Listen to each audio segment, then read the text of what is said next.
अब स्वाभाविक रूपमा आजको जल्दोबिल्दो विषय भनेकै नेपाली काङ्ग्रेसको आन्तरिक राजनीतिमा उत्पन्न कम्पन र त्यसले राष्ट्रिय राजनीति, राष्ट्रिय हित, चुनाव त्यसमा के फरक पार्छ भन्ने कुरा नै आजको सर्वाधिक चासोको विषय हो जस्तो लाग्छ। आजको टिप्पणीलाई त्यति सीमामा, त्यति सेरोफेरोमा राख्न उपयुक्त ठान्छु। कङ्ग्रेसमा विशेष महाधिवेशन मार्फत अब कसैले नयाँ पद प्राप्त गरेकोमा खुसी हुने कुरा वा संस्थापन भनिने पक्षहरूले यी धेरै किचकिच गर्नेहरूलाई चाहिँ बाटो कटाइयो भनेर खुसी मनाउने, अब दुईटा प्रवृत्तिहरूले त्यति सीमिततामा खुसी मनाउने कुरा बाहेक समग्र राष्ट्रिय लक्ष्य, राष्ट्रिय आवश्यकतालाई आधार मानेर खुसी मनाउने क्षण होइन जस्तो मलाई लाग्दछ।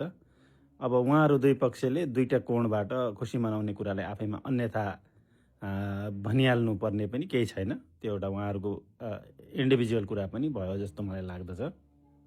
र नेपाली काङ्ग्रेसभित्र जुन परिस्थिति वा परिघटनाहरू विकसित भए ती निसन्देह दुःखद छन्।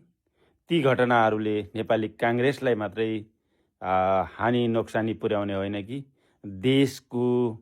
यो देश लोकतान्त्रिक लयमा फर्किने, संवैधानिक व्यवस्थाको लयमा फर्किने मार्गमा अगाडि बढिरहेको जुन परिवेश थियो त्यसलाई फेरि छिन्नभिन्न पार्छ कि भन्ने संशय र त्रासले यो एउटा सार्वजनिक चासो हो, समग्र नेपालीको चासो हो, न कि नेपाली काङ्ग्रेसको मात्रै यसमा सरोकार हो।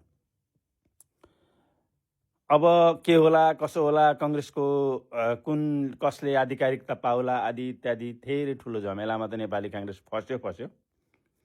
अब जुन फागुन 21 गते चुनाव हुन्छ र देशमा मैले अघि भने जस्तो एउटा लोकतान्त्रिक लयमा देश फर्किन्छ, संवैधानिक लयमा देश फर्किन्छ भन्ने जुन आशा थियो त्यो चाहिँ अवरुद्ध हुन्छ कि भन्ने सबैभन्दा ठुलो त्रास हो। त्यसका कारणहरू छन्। माघ 6 गते उम्मेदवारहरूको मनोनयन गर्ने दिन छ। त्यसका लागि 2-3 दिन मात्रै बाँकी छन् भन्दा हुन्छ अब, होइन? अनि त्यसमा काङ्ग्रेस जुन एकदमै ठुलो जन्जालमा फस्यो त्यसले त्यो प्रक्रिया निसन्देह अवरुद्ध होला भन्ने चुनौती सबैभन्दा ठुलो चुनौती हो अहिलेका लागि। त्यो अवरुद्ध हुने नै होला, त्यसलाई धक्का दिन्छ नै होला यो अहिलेको परिस्थितिले। केही इतिहासहरू पनि सम्झन पर्छ यसका लागि। 2008 सालमा बिपी कोइराला र मातृका प्रसाद कोइरालाका बिचमा भएको जुन बखेडा थियो, जुन द्वन्द्व थियो, त्यसका परिणामहरू के भयो भने समयमै आवधिक निर्वाचन हुन सकेन र त्यो निर्वाचन धकेलिँदै 2015 सम्म सर्यो। एउटा ज्वलन्त उदाहरण हो, त्यो ऐतिहासिक उदाहरण हो। यही काङ्ग्रेस, ती दाजुभाइहरू, त्यही पार्टीका शीर्ष नेता, महामानव भन्छौँ हामी जसलाई, दुवै दाजुभाइ थिए। उहाँहरूको बिचमा जुन द्वन्द्व उत्पन्न भयो त्यसका परिणाम राष्ट्रले भोगेको थियो। 15 सालसम्म चुनाव हुन सकेन, चुनाव धकेलिँदै गयो। त्यसपछिको घटनालाई पनि हामी सम्झौँ। 59 सालमा गिरिजाप्रसाद कोइराला र शेरबहादुर देउवाका बिचमा जुन राजनीतिक मतभेद भयो, राजनीतिक द्वन्द्व भयो, पार्टी विभाजन भयो, त्यसको परिणाम के भयो त भन्दा त्यति बेलाको प्रजातन्त्र कोमामा गयो।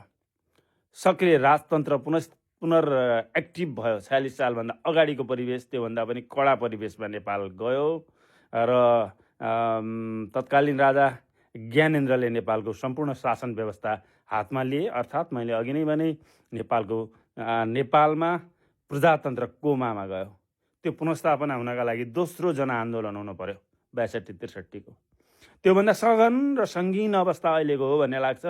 यो खास गरी जेनजी मुभमेन्टको ग्राउन्ड निकै ठुलो हो, निकै ठुलो एउटा कम्पन उत्पन्न गरेको परिघटना हो।